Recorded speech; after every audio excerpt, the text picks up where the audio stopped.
Our final speaker this afternoon is Daniel Hirsch, President of the Committee to Bridge the Gap and lecturer at the University of California, Santa Cruz. Mr. Hirsch.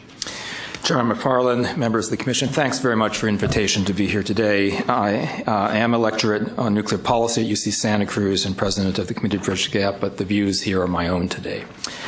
If I could have slide 3. This is obviously the San Onofre reactor. When it is operating, there are billions of curies of radioactivity inside each of those domes, and outside them reside 8.5 million people within 50 miles, about 4 times as many as reside near Fukushima. Your job, it goes without saying, is to assure that that radioactivity remains inside those domes and it never gets out to expose those people. Next slide, please. Steam generators are an absolutely critical safety feature for assuring that that happens. They perform 2 vital functions. One is they are necessary for cooling the core, preventing the fuel from melting and releasing its radioactivity. And secondly, they provide a direct pathway out of containment to the environment. So they're unique. They can both cause the melt and they can provide a pathway for that radioactivity to expose people. That must never happen. Next slide, please. The steam generators at San Onofre are of the recirculating type. And so, as you've heard before, there are 4 basic places where you can have wear. There's a free span area in the U-tube region where the tubes can bang against each other if the thermohydraulic conditions are bad. But there are also tube support plates, anti-vibration bars, and retainer bars where they can rub against those supports. Unfortunately, we're having all 4 kinds of damage at San Onofre. Next slide, please. Edison makes 2 claims, and you've heard their entire team pushing for this restart of Unit 2 at 70% power. There are 2 fundamental claims that they make to support that. The first, next slide, is that the wear in Unit 2 is far less extensive than the wear in Unit 3. That there were 300 tubes with unexpected tube-to-tube wear in Unit 3 and only 2 tubes with minor wear in Unit 2. Next slide, please.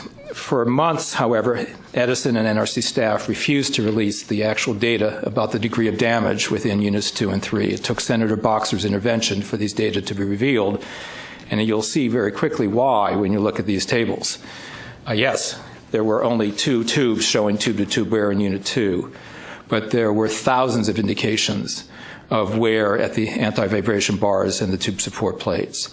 There are 1,600 tubes that have been damaged just in this first cycle of operation in Unit 2. And as you'll see from the next slide, there are about 1,800 tubes that have been damaged in Unit 3. And the next slide, you can just see this graphically, that there's very little difference.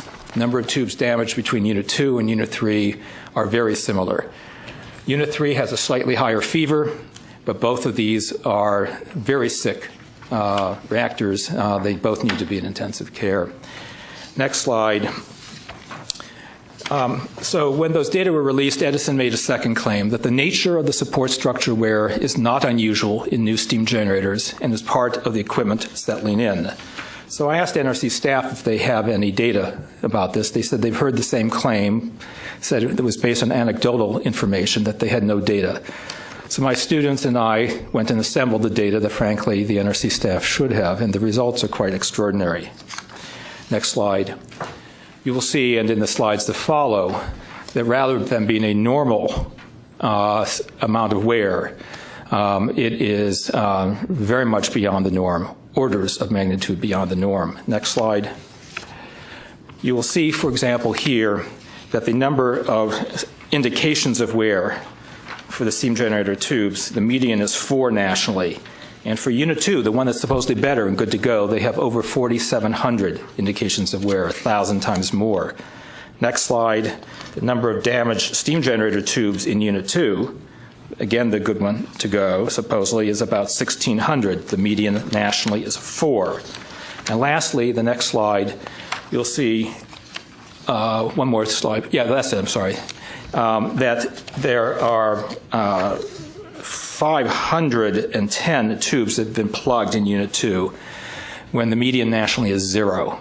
There are more tubes plugged in one cycle of operation for this new steam generator in Unit 2 than in all new steam generators in the country combined. So an additional claim has now been made by Edison that's saying, yeah, we have a lot of wear in Unit 2, but this levels off over time. I asked NRC staff if they have information as to whether that's true. They said, again, they've heard it anecdotally but had no data, so I had to have my students accumulate the data once again. And to just give you one example, the Palo Verde plant, which Edison has identified as one that they claim is similar, for Units 1, 2, and 3, the number of tubes damaged don't level off. They continue to increase, and indeed the rate of increase continues to increase generally from one in-service inspection to the next. So there go those claims. Why does it matter? Well, for two reasons.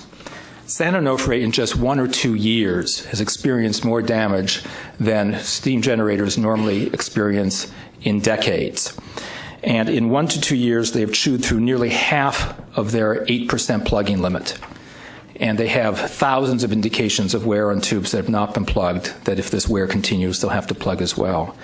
They concede that the wear is due to random vibration, not the fluid elastic instability causing the tube-to-tube damage. And it will continue, they concede, if they restart.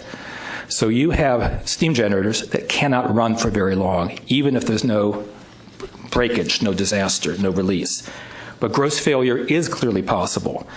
Edison, as you've heard, claims that the reason Unit 3 is in somewhat more trouble than Unit 2 is that the supports were more effective in Unit 3 than 2. But supports are exactly what's getting worn down in Unit 2. And so that contact force is diminishing, that support is diminishing, and the problem with the tube-to-tube wear is it's sudden and unpredictable. You have a nice ramp function perhaps for other kinds of wear, but for the tube-to-tube it's a step function. So if you allow them to restart Unit 2 and you get more of that support wear, loosening the fit, you are running the risk of this running out of control with the damage that's not predictable or controllable. Next slide, please. Perhaps the most extraordinary aspect of Edison's restart request is found in the following 3 sentences from their transmittal letter. First, next, please. Keep going, I'm sorry. Again. Here we go. They say that they plan to run at 70% power for 5 months is not a fix, but an interim compensatory action. Next slide. They say after those 5 months, they want to shut down and see if their theory is correct. This is clearly experimenting with safety. But the critical one is the next sentence. They say, in addition, Edison has established a project team to develop a long-term plan for repairing the steam generators. So Edison knows that those steam generators need to be repaired or replaced, and is asking you to let them run without repairing or replacing them. And I would say to you, as in this next slide, that you should simply say no. It would be unwise to permit San Onofre Unit 2, with its crippled steam generators that need repair or replacement, to operate without repairing or replacing them. Now, last couple comments in the last minute or two I have. This episode has demonstrated not simply that the steam generators at San Onofre are damaged and need repair, but they've exposed some breakage in the NRC's regulatory structure itself that needs to be repaired. I am told that it took the NRC staff a total of only 1 day when they finally looked at this matter to determine that the computer code projections were wrong.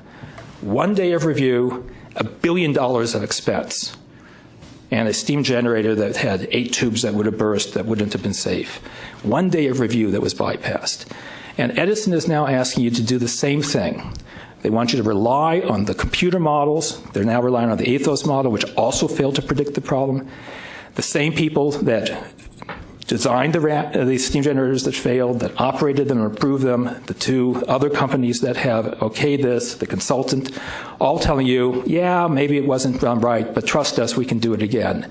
There are 8.5 million people on the other side of those containment domes, and the only way it would be appropriate would be to make sure that that is really safe.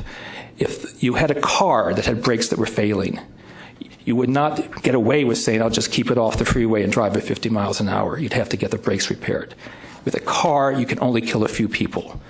There are hundreds of millions of curies of cesium, strontium, and iodine inside those domes that you've got to keep in. and letting them run with damaged steam generators without repairing them would be very unwise. Thank you.